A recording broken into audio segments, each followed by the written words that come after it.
As the rehabilitation project continues at the airport, the St. Christopher Air and Seaport Authority, SCASPA, invited media professionals on a tour of the taxiways on Thursday to give an update on the progress that has been made.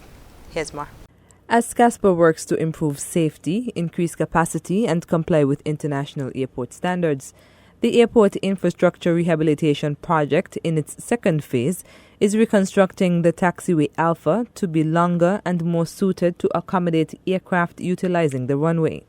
Speaking at the media tour on Thursday, Minister of Port, Honorable Lindsay Grant, outlined what Phase 2 of the project entails.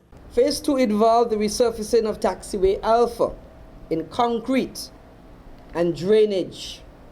This project was recently completed at a cost of some 23.3 million EC dollars, the contractor being Contec DT.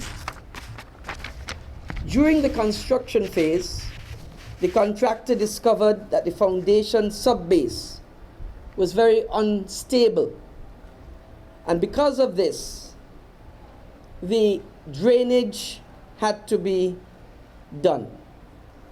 So to address this, the contractor dug the foundation, and in some areas up to 11 feet had to be dug and refilled, and the subbase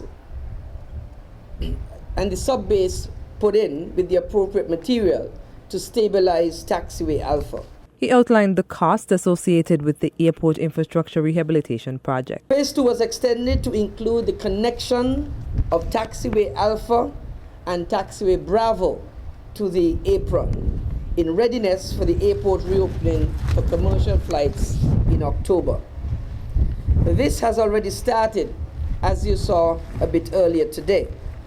This work is expected to be completed in 2 months at a cost of some 15 million EC dollars approximately. The resurfacing of the apron would be done in Phase 3 at a later date. It is important to note that the cost of Phase 1 and Phase 2 of the Airport Infrastructure Rehabilitation Project is some $60.7 million. Minister Grant said the extensive work was necessary as taxiway Alpha is the largest taxiway used primarily for the larger, heavier and wide-bodied jets. Engineer consultant Errol Douglas said the work is being done to ensure the taxiway meets certain specifications. The base of the taxiway had to be redone in order that it can take the new design weight of the new design aircraft. This is an aircraft that the type of aircraft comes regularly during the time before COVID from Britain, for example, from Antigua. In addition to that, what Contec DT has been doing, they did quite a bit of geotechnical testing and pavement deflection tests using modern techniques to ensure that the taxiway would meet the specifications for FAA, ICAO, and also the regional body, which is the Eastern Caribbean Civil Aviation Authority in Antigua. He said the design life of taxiway Alpha is a minimum of 25 years, with the expectation that it will last approximately 40 years. The cost of Phase 1 and Phase 2 is $60.7 million. Of that amount, $24.5 million was financed by SCASPA using their internal funds, and the remaining $36.2 million financed through loan funding.